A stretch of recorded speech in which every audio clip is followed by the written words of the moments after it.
Hey everybody, Dirili here. Thank you so much for joining me for another episode of Destiny's Princess. We are on the second episode with Nobunaga, called Trashed, Lost, and Strung Out, which doesn't sound good. Sounds like somebody got drunk and had a really bad time. But, yeah, we've already got off to a really inappropriate start with Nobunaga asking us to come to the bathroom and get naked and wash his back. I mean, clearly he already knows that we're not his daughter, but is he going to just mess with us this whole freaking route? I really hope we get this cleared up sooner than later, because I don't want Saya thinking that our dad's incestuous. But hey, Saya's first thought was that he's pretty sexy when she first came into the bathroom and saw him naked.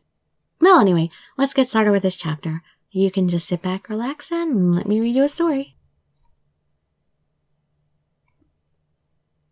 Yukimura was appointed as Supreme Commander and left, but came back injured. Good job, Yukimura. Injured on your very first, day as the boss. The skirmish must have worked, because I didn't see very many demons around anymore. There were no large battles for a few days. During that time, I stayed away from Nobunaga. That's a wise choice. Thankfully, he hasn't called for me. That man is too suspicious. He tried calling me into the bath and wanted me to wash his back. He treated me like his mistress. At the very least, I couldn't let my guard down around him, even if I thought he was my father. Then again, I'm worried about his injury. The dagger answered my whimsical murmurs. If that's how you feel, why don't you go see how he's doing?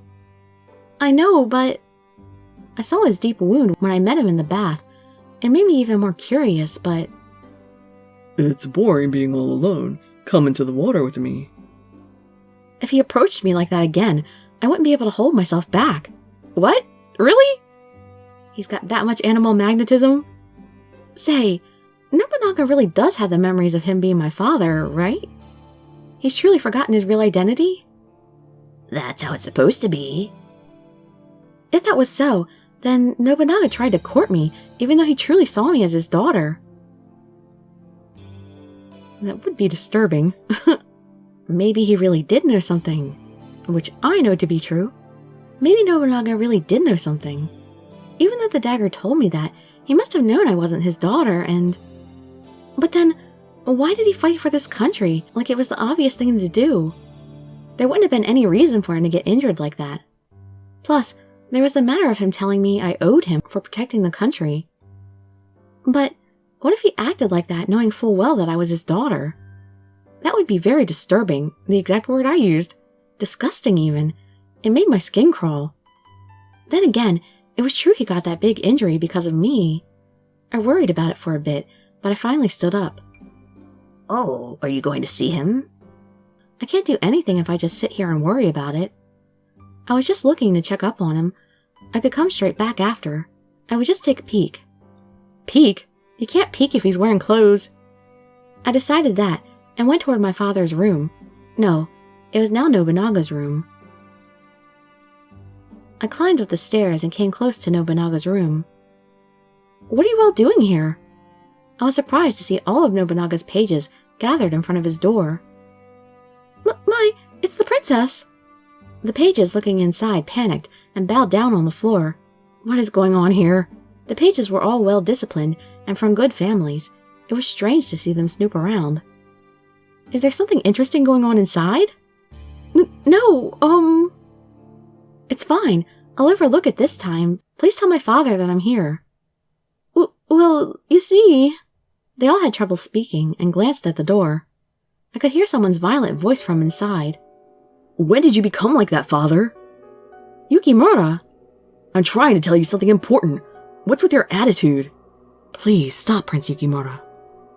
No, Habe, let me say it. I can't suppress my anger any longer. It didn't seem like a trivial matter. Without thinking, I opened the door. What is going on in here? Everyone's in a panic. When I walked in, everyone's eyes concentrated on me. The 5 men summoned by the dagger, along with a number of trustworthy vassals, were in the room. Yukimura frowned as he looked at me. I could ask you the same thing, Saya. I came to see how father's injury was doing. Oh, what a good daughter you are. Nobunaga was leaning on his armrest when I saw the thing he was holding. I frowned. You're drinking alcohol in broad daylight? Yeah, okay, so the title is apt. That's how anyone would react, right? Say something to him, Saya. Yukimura only got angry when it mattered, but Nobunaga ridiculed him and snorted. I can't go into battle anyway. There's nothing for me to do. Why can't I drink? Even if you say that. I sat down and stared at Nobunaga, who was in front of me. You appointed Yukimura as Supreme Commander, and as the commander, he needs to speak with you. If you continue drinking like that, he won't be able to consult you. He could talk to Hanbei for that. I also told him long ago that he could use the troops freely. I looked over at Hanbei to verify Nobunaga's words. Hanbei started to speak indifferently. You are correct. You, my lord, temporarily entrusted Yukimura and I with full authority. Even during this conversation, Nobunaga let out a big yawn behind his folding fan. God, you could at least show some interest, man. I will criticize him intellectually. Are you tired of fighting demons, father? Or maybe you were interested to begin with? Everyone started to make a clamor after hearing my words. Princess Saya. Hanbei called my name. No, let me speak. These people had no connection to the castle. Their memories were tampered with, and they were made to fight all because of me. I had no right to complain, but Yukimura suffered injuries as well after risking his life, yet you're treating him unfairly. My blood was boiling just watching you two. Everyone around us looked worried, while Nobunaga laughed in amusement. You don't hold back, do you? Even if we worry about those things right now, nothing will change. We don't even know what their true objective was. Nobunaga's expression suddenly changed. He became silent and sunk into deep thought. Their true objective? The demons are controlled by their leader. If we take out the leader, they'll retreat. We found that out in the previous battle, but that's just the tip of the iceberg. Isn't that right, Kotaro? My darling Kotaro! Nobunaga spoke off into the distance. Yes, my lord. It looks as though the number of demons has slightly increased. Kotaro answered, but did not show himself. We won't be able to win unless we find out their true nature. If you just want to go around killing demons, you can accomplish that even without me. Nobunaga squinted his eyes and smiled. If you can't accomplish something like that, it would be ridiculous to call you a commander. Yukimura bit his lip. Masamune's face looked calm, but he was clenching his fists, while Hanbei looked stern. Everyone became silent. Father, do you really mean that? I spoke without thinking. If I may have a word, did you not get injured because you fought the head demon by yourself? I don't believe someone who acted that way has the right to say such harsh words. Princess. Hanbei unexpectedly panicked. However, Nobunaga scowled and raised his chin.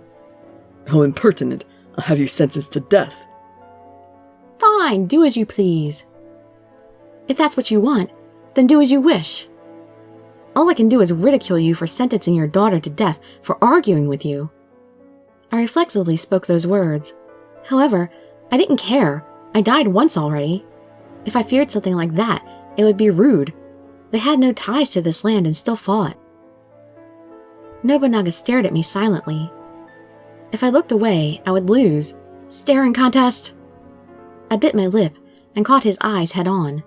We were like a wolf and a tiger confronting one another. Whoever looked away would be torn apart. No one around us opened their mouths. It was a tense silence. Now he's smiling. Nobunaga relaxed his attention. He began to speak casually, and his eyes looked gentler. I swear, this girl knows how to speak her mind. I didn't know who did it, but I heard a deep sigh of relief. It was like a sigh telling everyone they could breathe again.